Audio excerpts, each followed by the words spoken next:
పండిటి కాపురం ప్రేక్షకులకు యేసుక్రీస్తు ప్రియమైన నామంతో మీకు మా ప్రియమైన శుభాకాంక్షలు. మళ్ళీ ఈ పండిటి కాపురం కార్యక్రమం ద్వారా మిమ్మల్ని కలుసుకోవడంలో మేము చాలా సంతోషపడుతున్నాం. స్త్రీల మధ్యలో ఒక పెద్ద పునర్జీవనం రావాలనే ఆలోచనతో దేవుడు సహోదరుడు మోహన్ సి లాసెస్ గారికి ఇచ్చిన ఆలోచనే ఈ పండిటి కాపురం కార్యక్రమం. ఈ కార్యక్రమం ద్వారా చాలా కుటుంబాలు కట్టుబడ్డానికి దేవుడు చాలా కార్యాలు చేస్తున్నారు. మీరు కూడా మీరు పొందిన ఆశీర్వాదాలను మాతో పంచుకోండి. దానికోసం మేము దేవునికి కృతజ్ఞతలు చెప్తున్నాం. ఇప్పుడు ఈ రోజు దేవుడు మిమ్మల్ని కలిసి మిమ్మల్ని ఆశీర్వదిస్తారు. మీ సమస్య ఏదైనా సరే దాన్ని మార్చడానికి శక్తివంతంగా ఉన్నారు. విశ్వాసించండి. తర్వాత మన ఆతృతగా చూడబోయేది జ్యోతియక నాటకం.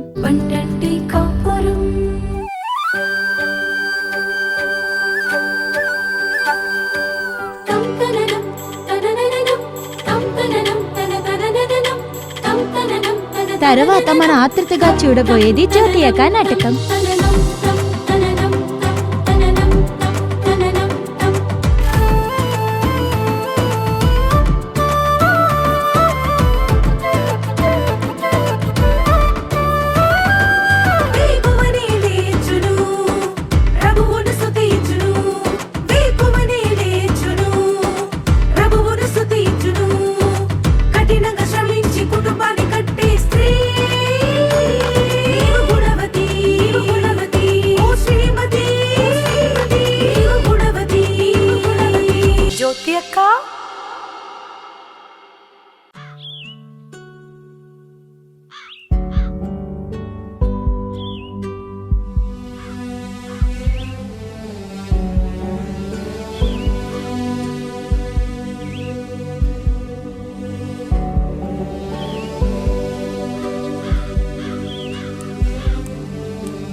రమేష్, నీతో మాట్లాడాలి, వస్తావా? వస్తున్నానక్క.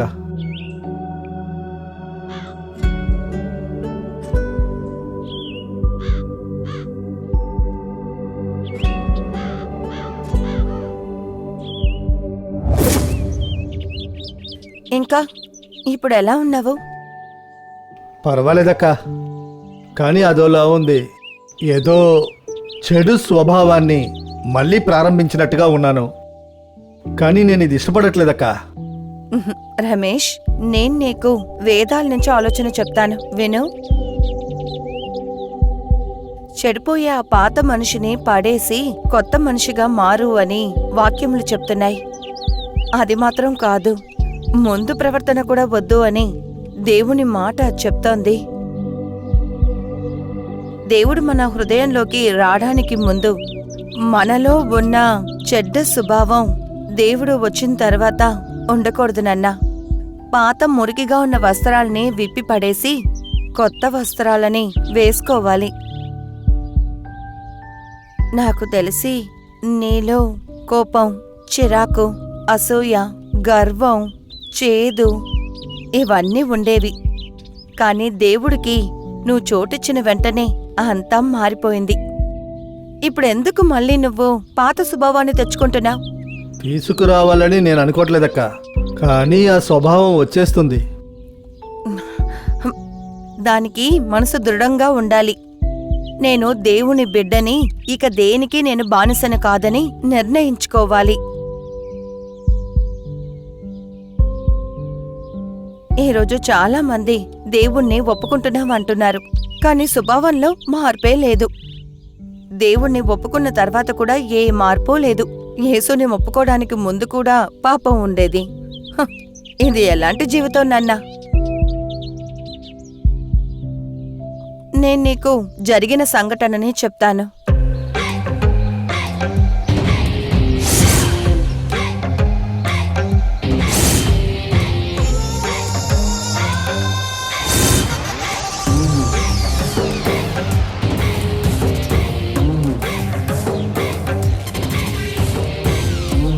ఆయన్ని చూస్తేనే అందరూ భయపడతారు.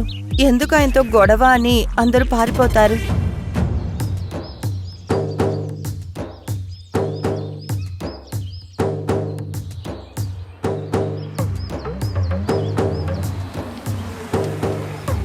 హ?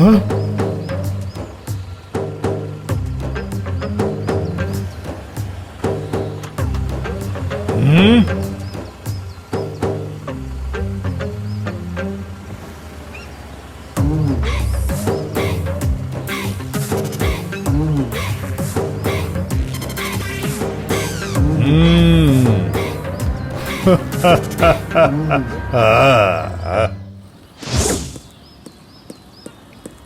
ఏయ్, డబ్బుదే. అదే భయంకరంగా కోపం వస్తుంది. దేనికైనా సరే చేయి పెట్టిన తర్వాతే మాట్లాడతారు.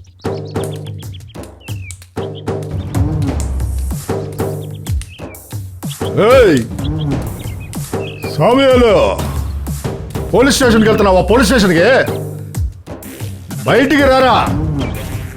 ఎవరు అనుకుంటున్నావురా నువ్వు?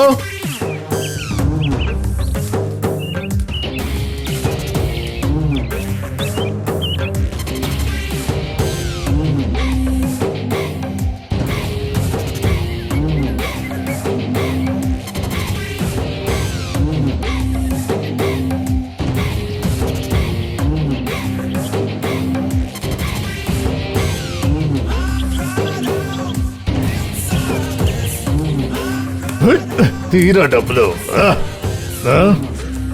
పోరా.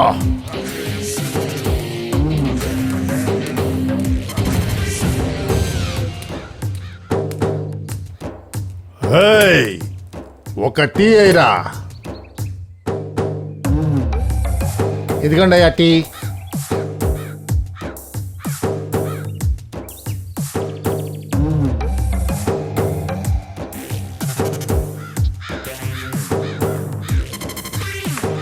సార్ డబ్బులు.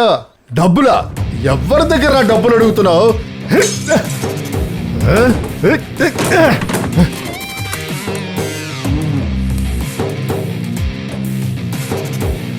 అలా ఉండేవారిని ఒకరోజు దేవుడు కలుసుకున్నారు. ఆయన స్వభావాన్ని, జీవితాన్ని మార్చారు. అదే స్వభావంతోనే ఈ రోజు వరకు ఆయన ఉంటున్నారు. ఆయనే మాలతి వాళ్ళ నాన్నగారు.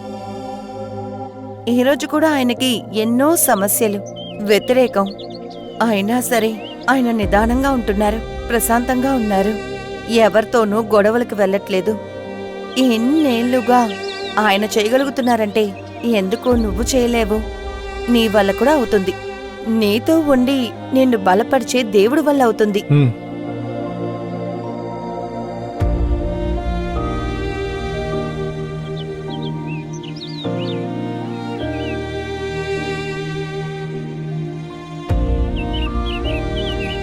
అయ్యా, నన్ను క్షమించండి అయ్యా. మీ మంచి గుణం తెలియక నేనేదేదో మాట్లాడేశాను. నన్ను క్షమించండి అయ్యా. నువ్వు మాట్లాడింది నేను అసలు పట్టించుకోలేదయ్యా. ఏం పర్వాలేదు, నువ్వు లోపలికెళ్ళు. వెళ్ళి నీ పని చూడు. వెళ్ళు. సరేనయ్యా, వెళ్ళు.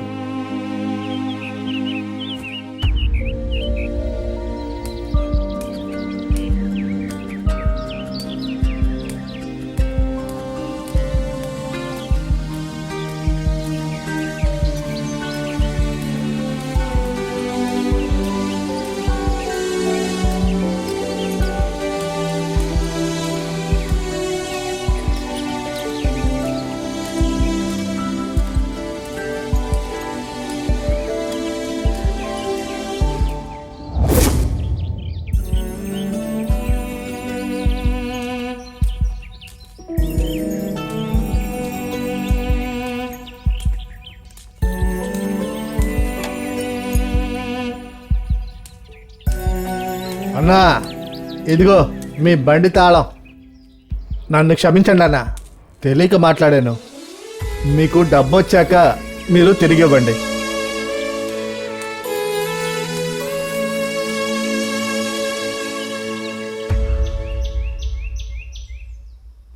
ఏంటి సురేష్, బాగున్నావా? బాగున్నానక్క.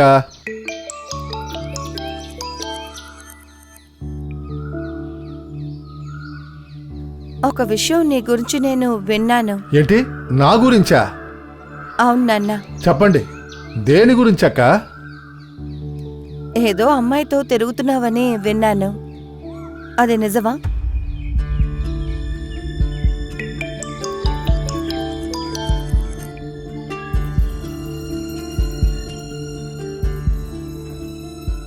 సురేష్, తప్పు నాన్న. నువ్వు జీవితంలో ఇంకా స్టడీ అవ్వలేదు. నీకంటూ ఒక కుటుంబం ఉంది. అదంతా స్టడీ అవుతానక్క. సురేష్, నువ్వు వెళ్ళే దారి, నీకిచ్చే బాధని నువ్వు తట్టుకోలేవు నాన్న. అటువంటిదేం జరగదక్క. సురేష్, నీ మంచికే చెప్తున్నాను, ఆలోచించుకో. సరేక్క. ఉమ్. నేనేమన్నా రమేష్నా చెప్పిన వెంటనే వినడానికి?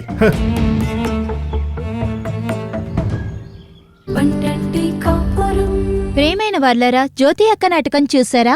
మీకు ప్రయోజనంగా ఉందని మేం నమ్ముతున్నాము. ఇప్పుడు మీ ఆశీర్వాదాల కోసం దేవుని వాక్యం మీతో పంచుకోవడానికి సహోదరి సిద్ధంగా ఉన్నారు. ప్రార్థనతో దేవుని వాక్యం వినండి. దేవుడు ఖచ్చితంగా ఈ రోజు మీతో మాట్లాడతారు.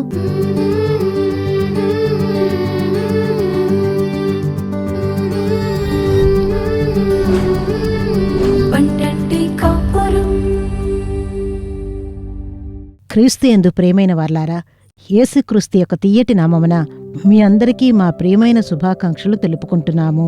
ఈ రోజున ఈ పండంటి కాపురం కార్యక్రమంలో మీతో పాటు కలిసి యెహోవా వాక్యాన్ని పంచుకొనుటలో మిక్కిలి ఆనందాన్ని పొందుతున్నాము. యెహోవా కృప వల్ల మీరందరూ సుఖంగా ఉన్నారు అని నమ్ముతున్నాము. దేవుడగు యెహోవా మనల్ని ప్రతిరోజు నడిపిస్తూ ఉన్నారు. అవసరమైన వాటిని మనకి బోధించి మనం నడిచేటువంటి మార్గాన్ని మంచిగా మార్చి మన దేవుడు ప్రేమగా చూసుకుంటూ ఉన్నారు. మనల్ని నడిపిస్తారు. ఈ రోజున కూడా యెహోవా వాక్యం మనకి ఏం చెబుతుంది అంటే, ప్రాచీన స్వభావమును పరిత్యజించు అని చెప్పబడి ఉంది. ప్రాచీన స్వభావాన్ని పరిత్యజించాలి అని దేవుని వాక్యం మనకి సలహాలా ఇస్తుంది. కొలసీయులకు 3వ అధ్యాయం 9-10 వాక్యాలను మనం చదివి చూశాము అంటే, ప్రాచీన స్వభావమును దానికి క్రియలతో కూడా మీరు పరిత్యజించి జ్ఞానము కలుగు నిమిత్తము దానిని సృష్టించిన వాని పోలిక చొప్పున నూతన పరచబడుచున్న నవీన స్వభావమును ధరించుకొని ఉన్నారు. దేవుని వాక్యం చక్కగా చెబుతుంది. ప్రాచీన స్వభావమును దాని క్రియలతో కూడా మీరు పరిత్యజించాలి అని. ప్రాచీన స్వభావమును పరిత్యజించడం ఎలా అని చూశామంటే, ప్రాచీన స్వభావంలో ఉన్న పనులు వాటిని వదిలేయాలి అని దేవుని వాక్యం చెబుతుంది. అయితే ప్రాచీన స్వభావంతో ఉన్న మనిషి జీవితం, వారి పనులు, ప్రాచీన పాపపు పనులను మనం వదిలేయాలి. యెహోవా రాక అతి సమీపంలో ఉంది. దేవుడవు యెహోవా మనల్ని పరిశుద్ధపరిచే దేవుడుగా ఉన్నారు. ఈరోజు యెహోవా మీకు ఇచ్చే సలహా ఏమిటి అంటే, ప్రాచీన స్వభావమును మీరు పరిత్యజించి నూతన పరచబడిన నవీన స్వభావమును ధరించుకొని ఉండవలెను అని దేవుడు సలహా ఇస్తున్నారు. అయితే ప్రాచీన స్వభావమును, వాటి క్రియలను పరిత్యజించుట ఎలా, దాని గురించి మనం చూసామంటే, కొలసీయులకు 3వ అధ్యాయము 5-9 వాక్యాల వరకు దాని గురించి రాయబడి ఉంది. కావున భూమి మీదనున్న మీ అవయవములను అనగా జారత్వమును, అపవిత్రతను, కామాతురతను, దురాశను, విగ్రహారాధనను, ధనాపేక్షను చంపివేయండి. ఆ విధంగా దేవుని వాక్యం చెబుతుంది. ఇక్కడ 8వ వాక్యాన్ని మనం చదివాము అంటే, కోపము, ఆగ్రహము, దుష్టత్వము, దూషణ, మీ నోట బూతులు అను వీటన్నిటినీ విసర్జించుడి అని దేవుని వాక్యం మనకి చక్కగా చెబుతుంది. ఒకనితో ఒకడు అబద్ధం ఆడుకొడి, ఏలయనగా ప్రాచీన స్వభావమును దాని క్రియలతో కూడా మీరు పరిత్యజించి వదిలేయండి 9వ వాక్యంలో చదువుతున్నాం. నాకు ప్రియమైన యెహోవా బిడ్డలారా, ఇప్పుడు మనం మన యొక్క జీవితాన్ని చూసుకున్నాము అంటే, చూడండి, మన దగ్గర ఎంతో కోపం ఉంది, మూర్ఖమైన స్వభావాలు ఉన్నాయి, అసూయ, మన నోట్లో రాకూడని వంటి దూషించే మాటలు, చెడు మాటలు, ఇతరులను గొడవకు లాగే మాటలు, ఈ విధంగా యెహోవా వాక్యం వివరంగా చెబుతుంది. ఇటువంటి ప్రాచీన స్వభావాలను వదిలివేసి నూతన మనిషిని మనం ధరించాలి అంట. అయితే ఈ ప్రాచీన మనిషిని విసర్జించేటప్పుడే, కొత్త మనిషిని ధరించుకునేటప్పుడే దేవుడగు యెహోవా ఇష్టపడేటువంటి ఒక జీవితాన్ని జీవించగలం. దీన్ని మనం ఆలోచించి చూద్దాం. నేను చదివాను కదా, కొలసీయులకు 3వ అధ్యాయం 5వ వాక్యం 8-9 వాక్యాలలో మన జీవితంలో మనం ప్రతిరోజు చేసేటువంటి ఈ ప్రాచీన స్వభావాలను దేవుడు వివరంగా మనకి చూపుతున్నారు. ఎన్నో కోప్పడే పరిస్థితులు, చిరాకు పడేటువంటి స్వభావాలు మన జీవితాల్లో ఉన్నాయి. మన నోటి మాటల వల్ల ఎంతో మంది గాయపడుతున్నారు. గొడవలు చేసే మాటలు మాట్లాడుతున్నాము, దూషించేటువంటి మాటలు నోటి నుండి వస్తూ ఉన్నాయి. ఇవన్నీ యెహోవా ఆత్మీయుల వారు అసహించుకుంటున్నారు. యేసు తమ రక్తాన్ని ఎందుకు చిందించారు అంటే ఈ ప్రాచీన స్వభావాలను, ఇటువంటి స్వభావాలను తీసి పారేసి మనం ఆయన స్వభావాలకు పోలికగా మనల్ని మార్చుకునే విధంగా నూతన మనిషిగా మనల్ని మార్చాలి అనుకుంటున్నారు. నూతన మనిషిగా మనల్ని మార్చాలని యెహోవా ఇష్టపడుతున్నారు. ఆలోచించి చూడండి, మన కుటుంబాలలో ఎన్నో సమస్యలు వస్తూ ఉన్నప్పుడు, పోరాటాలు వస్తూ ఉన్నప్పుడు, పరిస్థితులు వ్యతిరేకంగా మారుతున్నప్పుడు మనం ఎలా నడుచుకుంటున్నాం? మన నోటి మాటలు ఎలా ఉన్నాయి? మన స్వభావాలు ఎలా వెల్లడవుతున్నాయి? ఆలోచించాలి. చూడండి, కోపాన్ని చూపిస్తున్నావా? చిరాకు పడే మాటలను మాట్లాడుతున్నావా? చూడండి, గొడవ పెట్టే మాటలు మాట్లాడుతున్నావా? దేవుని సమూహంలో మనల్ని మనం ఆరా తీసుకొని చూడాలి. మన ఆలోచనలు ఏ విధంగా ఉన్నాయి? మన హృదయంలోని తలంపులు ఏ విధంగా ఉన్నాయి? మన స్వభావాలు ఎలా వెల్లడవుతున్నాయి? అవి ప్రేమపూర్వకంగా ఉన్నాయా? అవి పరిశుద్ధపూర్వకంగా ఉన్నాయా? ఆలోచించి చూడండి. నోటి మాటలు, మన ఆలోచనలు, హృదయంలోని తలంపులు. చూడండి, హృదయంలోని మాటలే నోటి ద్వారా వస్తాయని చెప్పబడి ఉంది. ఆ విధంగా హృదయంలో వస్తువుల మీద ఆశ, అసూయ, ఇటువంటి మూర్ఖమైన స్వభావాలు ఉన్నాయి అంటే దాని పర్యవసానం నోటి మాటలు అలాగే ఉంటాయి. అందువలన యెహోవా బిడ్డలకు మనం ఆ ప్రాచీన స్వభావాలను, వాటి క్రియలను తీసి పారేయాలి అని దేవుని వాక్యం వివరంగా చెబుతుంది. ఏ విధంగా తీసి పారేయడం, ఆ విషయాన్ని మనం చూసాము అంటే రోమా రాసిన పత్రిక 6వ అధ్యాయము 6వ వాక్యం చెబుతుంది, మనం ఇకను పాపమునకు దాసులము కాకుండా నిరర్థకమగునట్లు మన ప్రాచీన స్వభావము ఆయనతో కూడా సిలువ వేయబడినని ఎరుగుదుము. అయితే ఈ ప్రాచీన స్వభావాన్ని సిలువలో బిగించాలి. ప్రాచీన పాపపు కార్యాలని సిలువలో బిగించడానికి అప్పగించాలి. 1 పేతురు 2:24 చెబుతుంది, మనము పాపముల విషయమై చనిపోయి నీతి విషయమై జీవించినట్లు ఆయన తానే తన శరీరమందు మన పాపములను మ్రాను మీద మోసుకొని అని మనం చదువుతున్నాము. నాకు ప్రియమైన యెహోవా బిడ్డలారా, మనము పాపము కొరకు ఈ లోకంలో చనిపోయి నీతి విషయమై జీవించినట్లు యేసు తానే తన శరీరంలో మనం చేసే పాపాలన్నిటినీ ఆయన శరీరంలో స్వీకరించి ఆయన మన కోసం మరణించారు, జీవంతో లేచిన వారుగా ఉన్నారు. మనం ఆ విషయాన్ని విశ్వసించి, దేవుడు నా కోసం, ఆయన నా పాపాలను ఆయన శరీరంలో తీసుకొని ఆయన నా కోసం మరణించి, రక్తం చిందించి మరణించి జీవంతో ఉన్నారు. ఆ రక్తము చేత నేను కడగబడినప్పుడు నా ప్రాచీన స్వభావాలన్నీ తీసివేయబడి ఒక నూతన మనిషిగా నేను మారతాను అని మీరు విశ్వసించాలి. దేవుడు మన కోసం సిలువలో సకలం చేసి ముగించారు. వదలలేనటువంటి పాపపు కార్యాలు మీ వద్ద ఉన్నాయా? ఈ కోపాన్ని నేను మర్చిపోవాలి, ఈ కోపం అసలు నాకు రాకూడదు అనుకుంటున్నారా? కానీ కోప్పడుతున్నాను, అయ్యో ఈ మూర్ఖత్వము, ఈ అసూయ నాలోనికి రాకూడదు, ఎంతో శ్రమిస్తున్నాను కానీ వచ్చేస్తుంది అని దిగులు పడుతున్నారు కదా. నాకు ప్రియమైన యెహోవా బిడ్డలారా, దేవుని యొక్క సిలువ మరణాన్ని మనం విశ్వసించి మన పాపాలను మోసుకొని మన కోసం మరణించాలనే విశ్వాసంతో కూడా ఆయన సమూహంలో మన పాపాలను ప్రకటించి ప్రార్థన చెయ్యాలి. దానినే సామెతలు 28:13 చెబుతుంది, అతిక్రమములను దాచిపెట్టువాడు వర్తిల్లడు, వాటిని ఒప్పుకొని విడిచిపెట్టువాడు కనికరము పొందుతాడు అని. 1 యోహాను 1వ అధ్యాయము 7, 8, 9 వాక్యాలను మీరు చదివి చూడండి. యేసుక్రీస్తు యొక్క రక్తమే మన సకల పాపాలను తుడిచి మనల్ని శుద్ధీకరించును. మనం మన పాపాలను ప్రకటిస్తే పాపాన్ని క్షమించి మన అన్ని అన్యాయాలను తుడిచి శుద్ధీకరించుటకు ఆయన గొప్ప దేవుడుగా ఉన్నారు. పాపాన్ని ప్రకటించాలి. చూడండి, ఒక మంచి యువకుడు వాడిని ప్రార్థించడం కోసం తీసుకొని వచ్చారు. ఆ తల్లిదండ్రులు వేదనతో ఆ కుమారుని తీసుకొచ్చారు. కారణం ఏంటో తెలుసా? వాడికి లేని చెడ్డ అలవాటంటూ ఏదీ లేదు. తాగుతున్నాడు, మత్తు పదార్థాలను వాడుతున్నాడు, తప్పుడు సంబంధాలు కూడా వాడికి ఉన్నాయట. చాలా వ్యర్థమైన జీవితాన్ని జీవిస్తూ ఉన్నాడు. బాధపడుతూ తీసుకొని వచ్చారు. వీడి వల్ల మేము పడనటువంటి ఇబ్బందులనేవి లేవు. వీడి వల్ల ఎన్నోసార్లు పోలీస్ స్టేషన్కి వెళ్ళాం.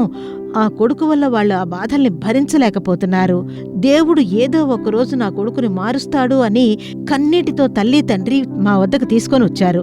వాడి వద్ద కూర్చొని, యెహోవా వాక్యాలని వాడికి వివరంగా చెప్పినప్పుడు ఆ కుమారులో యెహోవా ఒక పాపభీతిని ఏర్పరిచారు.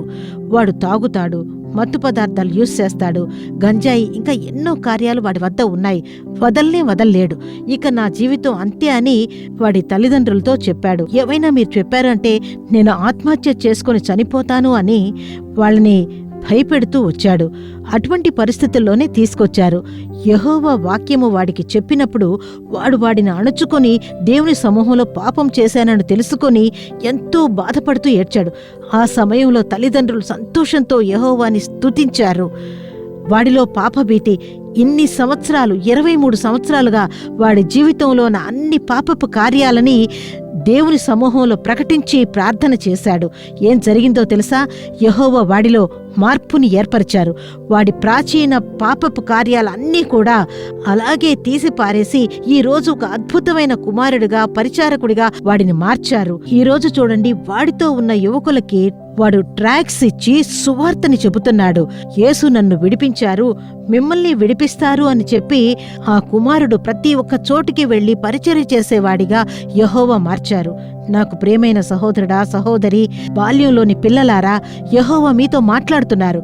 ప్రాచీన స్వభావాలను, వాటి క్రియలను తీసి పారేసి తమని దేవుని సమూహంలో అప్పగించుకొని వాడు తనని సృష్టించిన పోలికకు, అంటే మనల్ని సృష్టించిన దేవుని పోలికకు తగిన విధంగా సంపూర్ణ తెలివిగలవాడిగా నూతన పరచబడిన నూతన మనిషిని మనం ధరించాలని దేవుడు ఇష్టపడుతున్నారు.